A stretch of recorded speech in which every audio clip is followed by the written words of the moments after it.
Masyarakat bisa melihat kan tadi malam, partai mana yang merebut hak-hak politik rakyat.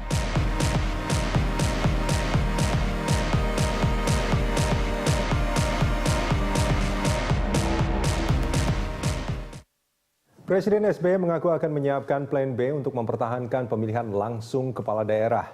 Dia sudah berkonsultasi dengan Ketua MK terkait celah dibatalkannya Undang-Undang Pilkada yang baru disahkan. Seriuskah SBY mempertahankan Pilkada langsung? Langkah konkret apa yang ia akan lakukan? Lalu bagaimana peluang Perpu dan Judicial Review di MK? Kita akan membahasnya bersama juru bicara Partai Demokrat Ruhut Sitompul. Nanti yang akan bergabung bersama kita dan juga ada Direktur Eksekutif Saiful Mujani Research and Consulting atau SMRC Jayadi Hanan yang saat ini sudah bersama saya di studio. Dan nanti juga melalui sambungan telepon ada mantan Ketua MK Mahfud MD. Mas Jayadi, ini kalau kita melihat pasca disahkannya Undang-Undang Pilkada ya di DPR. Pak SBY kan langsung menelpon Ketua MK bahwa dia mendukung Pilkada langsung. Terus juga dia bicara dari Washington DC kalau saya tidak salah, sampaikan Pak Sarif Hasan bahwa dia kaget, surprise dengan apa yang terjadi di sana. Apa yang terbaca pertama kali bagi Anda? Ya, pertama ya sulit untuk menghindari kesan bahwa ada manuver politik. Karena seharusnya kalau Pak SBY betul-betul serius ya, dia memang sudah mampu membaca dan memastikan soliditas partainya dan juga soliditas dan instruksi kepada pemerintah ya sebagai bagian dari 50% dari pembahasan di DPR itu satu. Tetapi the damage has been done ya, sudah persepsi negatif masyarakat sudah kepada SBY. Sekarang karena masyarakat pasti akan berpikir nggak mungkin ini tanpa persetujuan Ketua Umum. Kan? Iya betul. Jadi itu Mas Jayadi juga berpikiran sama. Saya membaca sebagai publik sulit dari sisi komunikasi politik ya. Sulit bagi masyarakat untuk tidak membaca seperti itu ya. Karena sulit dipahami seorang presiden kepala negara memiliki aparat birokrasi, memiliki kemampuan menginstruksikan langsung aparat di bawahnya, termasuk menteri, kemudian dia juga ketua umum Partai Demokrat, dia juga ketua Majelis Tinggi, yang kok bisa-bisa tidak mampu memberikan instruksi kepada bawahannya. Itu sulit dipahami. Tapi itu persepsi masyarakat sudah negatif. Nah sekarang masyarakat kemudian bertanya-tanya, betulkah? Jadi SBY punya dua tugas sekarang. Satu, membuktikan bahwa memang dia kemarin ada masalah dalam konteks komunikasinya dengan bawahannya, baik dalam arti di Partai Demokrat maupun dalam arti Menteri Dalam Negeri ya, itu satu.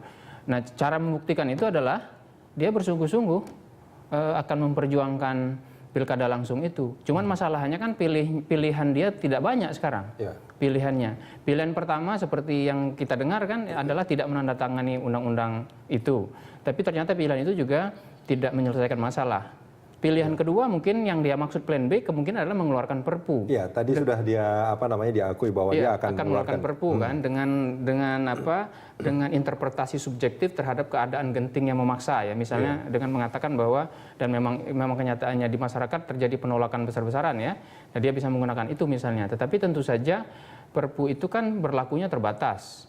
Nanti dalam waktu 3 bulan ya, itu akan harus dibahas oleh DPR dan kalau tidak disetujui maka Perpunya akan ditolak. Nah di situ nanti permasalahannya. Tetapi barangkali celah untuk mempertahankan Pilkada langsungnya itu tergantung kepada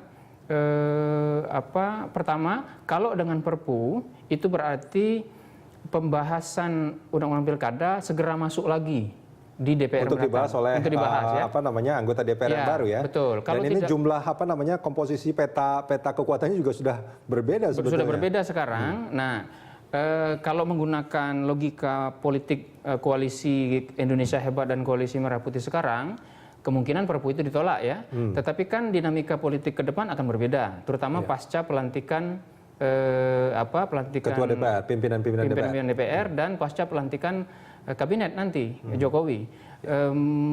Bisa saja misalnya ketika beberapa partai itu diberi kursi menteri dan dijanjikan posisi-posisi lain, koalisi itu berubah misalnya. Nah, kalau terjadi perubahan koalisi itu, maka kepentingan paling tugas pertama dari SBY adalah memasukkan itu ke agenda DPR berikut, sehingga nanti tugas politik dari koalisi PDI Perjuangan Jokowi JK lah untuk memastikan bahwa nanti ketika undang-undang itu Perpu itu dibahas, Perpu itu tidak ditolak. Nah, ini sebetulnya ngasih PR untuk pemerintahan selanjutnya, karena tanggal 20 Oktober ini kan sudah selesai sebetulnya pemerintahan SBY. Tetapi PR ini sesuatu yang sangat repot sebetulnya yang dilakukan. Ya memang ya apa boleh buat ya, itulah bagaimanapun nama SBY sudah tercoreng satu ya. Dia bagi sebagian orang bukan lagi bapak demokrasi Indonesia gitu kan. Kemarin-kemarin dia bapak demokrasi bahkan Indonesia. Bahkan hashtag di Twitter adalah welcome Mr. Liar. Welcome Mr. Liar ya itu. Nah, tetapi paling tidak dia bisa mengurangi mengurangi kerusakan citra yang dilakukan dengan memastikan nanti Partai Demokrat walaupun jumlahnya cuma 61 orang nanti itu benar-benar bergabung mempertahankan pilkada langsung itu. Baik. Nah, diharapkan dengan adanya gabungan dari misalnya katakanlah 1 atau 2 partai lain, maka pilkada langsung itu tetap bisa diselamatkan. Baik, Mas Jayadi, kita akan sambung ini nanti di segmen berikut.